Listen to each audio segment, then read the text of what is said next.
السلام علیکم، welcome back to Urdu audio stories. کیسے ہیں آپ سب؟ امید کرتی ہوں خیریت سے ہوں گے۔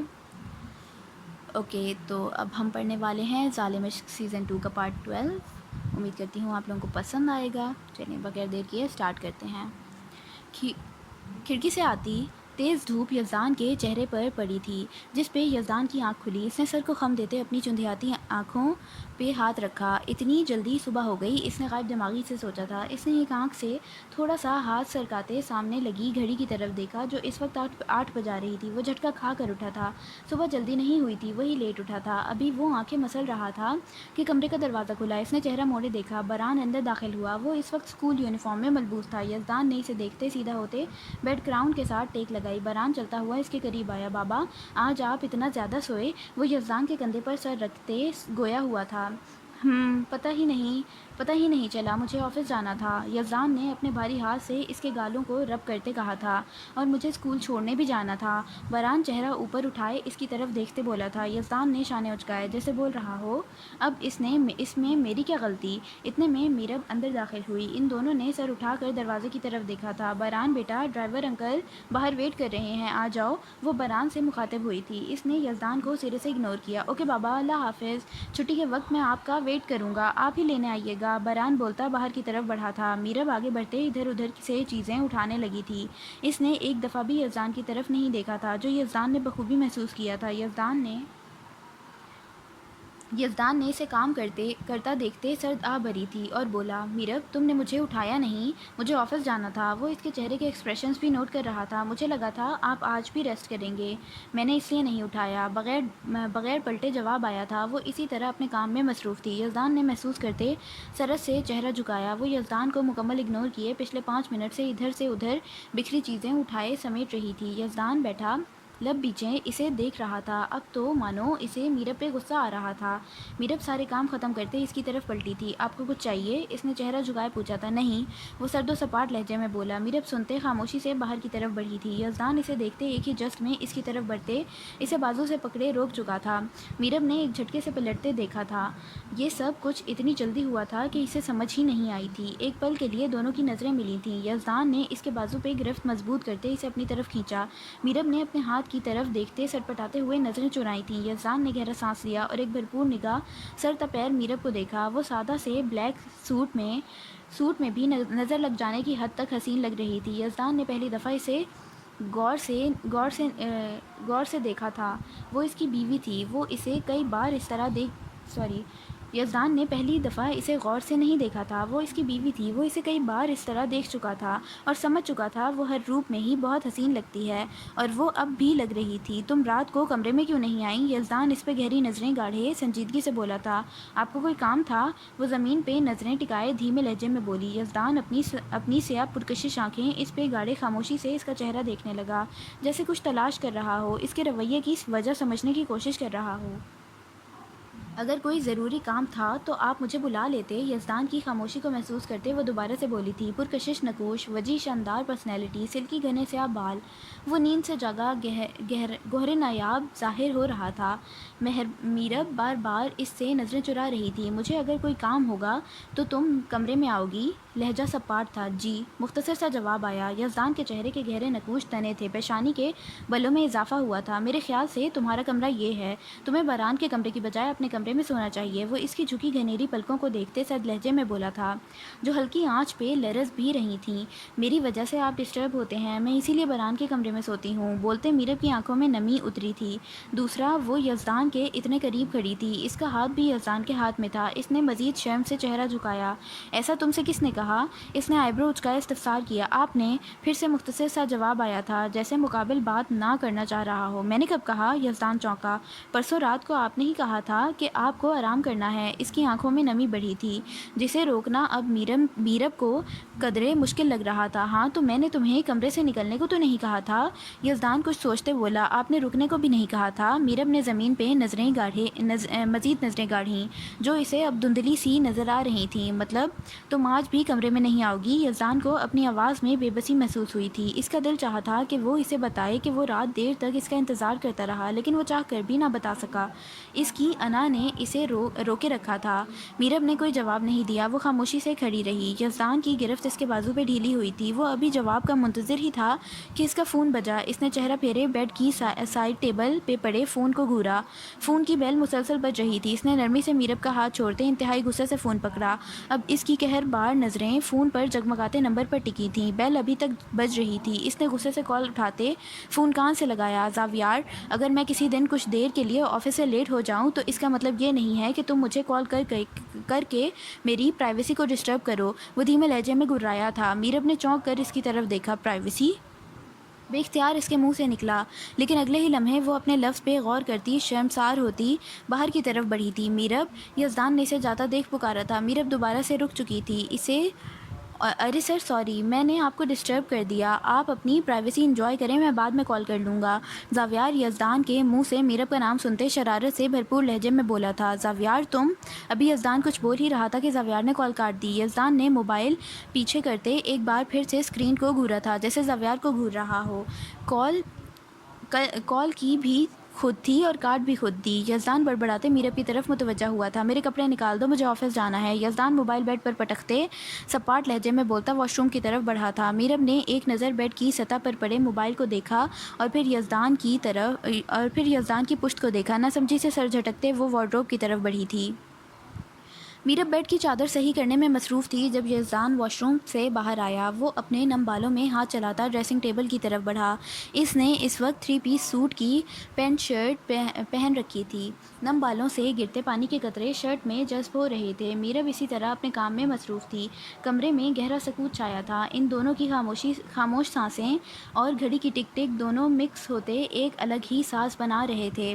اب یزدان شیشے میں سے میرب پہ گہری نظریں ٹکائے بالوں میں انگلیاں چلا رہا تھا، جبکہ میرب اپنے کام میں مگن اسے سرے سے اگنور کر رہی تھی۔ میرب کی پشت اس کی طرف تھی، وہ اس کا چہرہ نہیں دیکھ پا رہا تھا۔ آخر اس نے تنگ آ کر خاموشی کو توڑا۔ میرب، تم نے رات کو گجرے نہیں لیے تھے؟ یزدان کچھ یاد آنے پہ اس پہ گہری نظریں گاڑے بولا تھا۔ ایک پل کو میرب کے چلتے ہاتھ رکے تھے، لیکن اگلے ہی لمحے وہ پہلے سے بھی زیادہ سپیڈ میں کام کرنے لگی تھی۔ یزدان نے اس کی حرکت کو نوٹ کرتے غصے سے مٹھیاں بھینچی۔ میرے خیال سے میں تم سے بات کر رہا ہوں، یزدان اس کی طرف پلٹتے بولا تھا۔ میرب کی پشت اس کی طرف تھی۔ وہ آپ نے نہیں لیے تھے، بران نے لیے تھے، لاتعلق سا جواب آیا تھا۔ یزدان لاجواب سا ہوتا خاموشی سے اس کی پشت کو تکنے لگا۔ وہ چاہ کر بھی اس سے اس کے رویے کی وجہ نہ پوچھ سکا تھا، کیونکہ میرب کے رویے میں بھی اس کی غلطی تھی۔ وہ مان نہیں رہا تھا، وہ الگ بات ہے۔ آپ نیچے آ جائیں، میں ناشتہ لگا دیتی ہوں، میرب بولتے دروازے کی طرف بڑھی تھی۔ میرا کوٹ؟ یزدان نے پیچھے سے صدا لگائی۔ وہ سامنے رکھا ہے، میرب نے پلٹتے ہاتھ کے اشارے سے بتایا تھا اور واپس باہر کی طرف بڑھی۔ پہنائے گا کون؟ وہ زیر لب بڑبڑایا تھا۔ جی؟ میرب دروازے کے نوب پہ ہاتھ رکھتی ایک دفعہ پھر سے رکی تھی۔ کچھ نہیں، وہ سرد لہجے میں بولتا رخ پھیر گیا تھا۔ کمرے کا دروازہ بند ہونے کی آواز پہ اس نے دوبارہ سے پلٹ کر دروازے کی طرف دیکھا تھا۔ وہ دروازہ بند کیے جا چکی تھی اور اس کا دماغ مزید الجھ گیا تھا۔ یزدان جتنی مرضی بے رخی دکھاتا تھا، لیکن وہ ایسا کبھی نہیں کرتی تھی۔ اب اچانک سے یہ کیا ہو گیا تھا؟ یزدان پھر سے ایک بار گہری سوچ میں ڈوب چکا تھا۔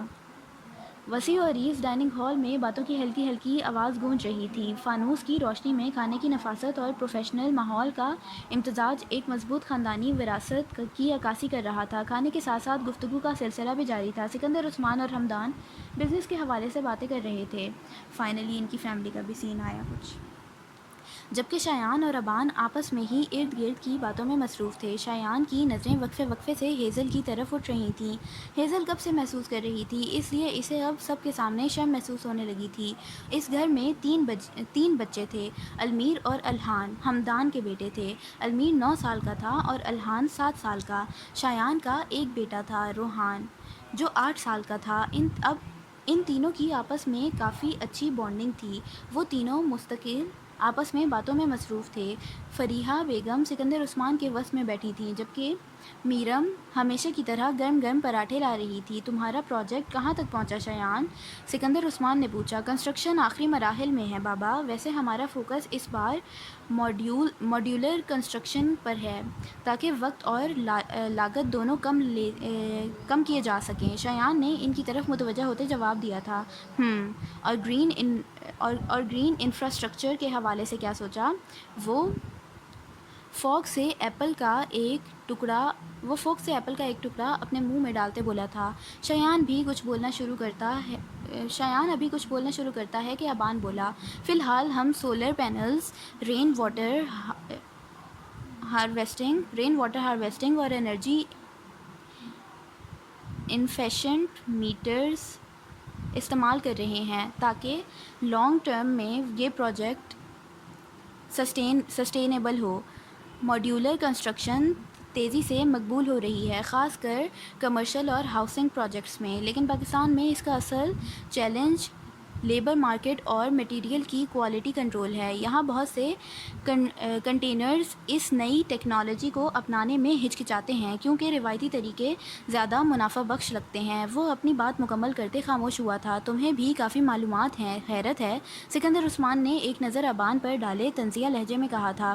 حمدان اور شایان اپنے منہ پہ ہاتھ رکھ کے ہنسی کنٹرول کر رہے تھے، جس پہ ابان نے منہ بسورا تھا۔ بزنس ہمارا ہے تو جانکاری بھی رکھنی پڑتی ہے نا بابا جان، خاص طور پر جب ڈیولپمنٹ کی نئی ٹیکنیکس آ رہی ہوں، جیسے 3D پرنٹنگ ہاؤسنگز یا پری فیبریکیٹڈ سسٹم، جو وقت بچانے کے ساتھ ساتھ زیادہ پائیدار بھی ہوتے ہیں۔ ابان لہجہ نارمل کر کے دوبارہ سے بولا تھا۔ سکندر عثمان نے داد دینے والے انداز میں ابان کو دیکھا۔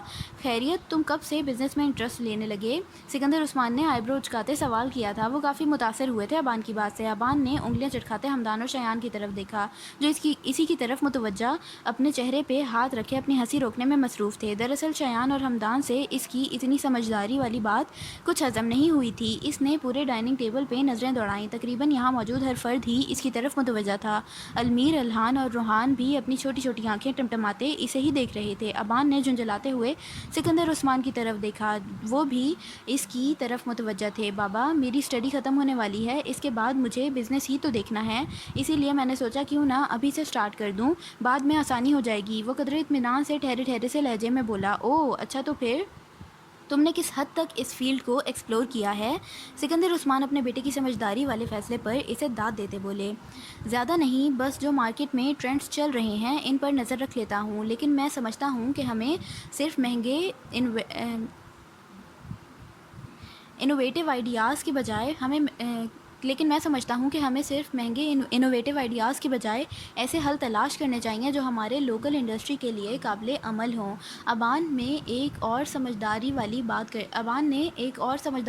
کر دی تھی جو شایان اور حمدان دونوں کو ہی برداشت نہیں ہوئی تھی، اور انہیں زبردست کھانسی کا دورہ پڑا تھا۔ تم صحیح کہہ رہے ہو ابان، سکندر عثمان نے بولتے حمدان اور شایان کو گھورا، یہی فرق ہے تم میں اور ان دونوں نکموں میں۔ سکندر عثمان نے حمدان اور شایان کی طرف تیر چلایا تھا۔ ان دونوں نے قدر حیرانی سے اپنے باپ کی طرف دیکھا تھا۔ واہ بابا جان واہ، ابھی آپ کے تیسرے بیٹے نے قدم رکھے نہیں اور آپ نے پارٹی بھی بدل لی، شایان نے اعتراض کیا تھا۔ اور نہیں تو کیا، آپ اس سے ذرا یہ بھی تو پوچھیں کہ یہ ابھی سے بزنس میں اتنا انٹرسٹ کیوں لے رہا ہے؟ اس کے فائنل ایگزامز میں ابھی 6 ماہ ہیں، جو کہ کافی لمبا عرصہ ہے۔ حمدان اپنے دونوں ہاتھ باندھتے بولا تھا، ایک تو مجھے سمجھ نہیں آتی 10 سال گزر گئے ہیں، ابان اس ٹائم پڑھ رہا تھا اور ابھی تک یہ پڑھے ہی جا رہا ہے، اس کی 10 سال میں اسٹڈی کمپلیٹ نہیں ہوئی ہے۔ حمدان اپنے دونوں ہاتھ باندھتے بولا تھا۔ اس کی بات پہ ابان کے چہرے کا رنگ پھیکا پڑا تھا۔ اس نے معصوم سی شکل بنائی، حمدان کی طرف دیکھا، اگر تمہیں واقعی بزنس میں کوئی اثر ڈالنا ہے تو صرف انفارمیشن رکھنا کافی نہیں، اس پہ عمل بھی کرنا پڑے گا۔ سکندر عثمان ہمیشہ کی طرح شایان اور حمدان کی فضول باتوں کو اگنور کرتے انتہائی نرم لہجے میں بولے تھے۔ ابان نے خاموشی سے ایک گہرا سانس لیا، آج پھر سکندر عثمان سے بچ گیا تھا۔ حمدان نے اس کے اچانک بدلتے تاثرات کو نوٹ کیا، پھر وہ بھی خاموش رہا۔ وہ ابان سے 6 سال بڑا تھا، دونوں کی بانڈنگ بھی اچھی تھی، بس کبھی کبھار ان تینوں بھائیوں کی اونچ نیچ ہو جاتی تھی، ورنہ شایان اور حمدان دونوں ہی ابان سے بہت پیار کرتے تھے۔ جی بابا جان، انشاءاللہ اب آہستہ آہستہ کوشش کروں گا۔ ابان کا اڑا ہوا رنگ دوبارہ نارمل ہوا تھا، اس نے سکھ کا سانس لیا، ورنہ شاید آج حمدان اس کی محبت کی ساری پولیں کھول دیتا۔ مطلب آج کا انتظار بھی فضول ہی گیا۔ المیر سرد آہ بھرتے بولا تھا۔ سب نے چونک کر اس کی طرف دیکھا۔ کیسا انتظار؟ فریحہ بیگم بولی تھیں۔ لڑائی کا انتظار، المیر نے انتہائی بے دلی سے جواب دیتے نیپکن سے ہاتھ صاف کیے تھے۔ کون سی لڑائی؟ میرم نے بھی بات میں حصہ لیا۔ وہی لڑائی جس میں دادا جان بابا شایان چاچو اور ابان چاچو کو ڈانٹتے ہیں، انتہائی معصومیت سے جواب دیا گیا۔ المیر کی بات پہ ڈائننگ ہال سب کے قہقہوں سے گونج اٹھا تھا۔ تمہیں بڑا شوق ہے باپ کی بے عزتی سننے کا؟ حمدان نے اسے گھورا۔ ارے نہیں پاپا جان، میں تو ایسے بول رہا تھا کہ تھوڑا انٹرٹینمنٹ ہو جاتا ہے۔ المیر انتہائی سمجھداری سے بولا تھا۔ چلو اٹھو، اسکول کے لیے لیٹ ہو رہے ہو انٹرٹینمنٹ کے بچے۔ ہمدان غصے سے تڑختے لہجے میں بولا۔ ڈائننگ ہال میں ابھی تک مدھم مدھم کہکہوں کی آواز گونج رہی تھی۔ لو جی، میں تو اب تک سمجھتا تھا کہ ہم آپ کے بچے ہیں، لیکن آج پتہ چلا کہ ہم انٹرٹینمنٹ کے بچے ہیں۔ المیر نے ایک اور سمجھداری کا مظاہرہ کیا تھا۔ دونوں باپ بیٹے کی نوک جھوک پہ سب کا ایک بار پھر سے کہکہا گونجا تھا۔ المیر اٹھو، اسکول سے لیٹ ہو رہا ہے۔ الحان، روحان، اٹھو تم دونوں بھی۔ چلو تمہاری زبان تو میں آج بند کرواؤں گا۔ ہمدان جلتے بھنتے ٹیبل سے اٹھا تھا۔ خبردار اگر تم نے میرے بچوں کو کچھ کہا بھی تو۔ سکندر عثمان نے ہمدان کو گھورا تھا۔ ہاں، یہاں پہ سب آپ کے بچے ہیں، ایک میں ہی سوتیلا ہوں۔ ہمدان منہ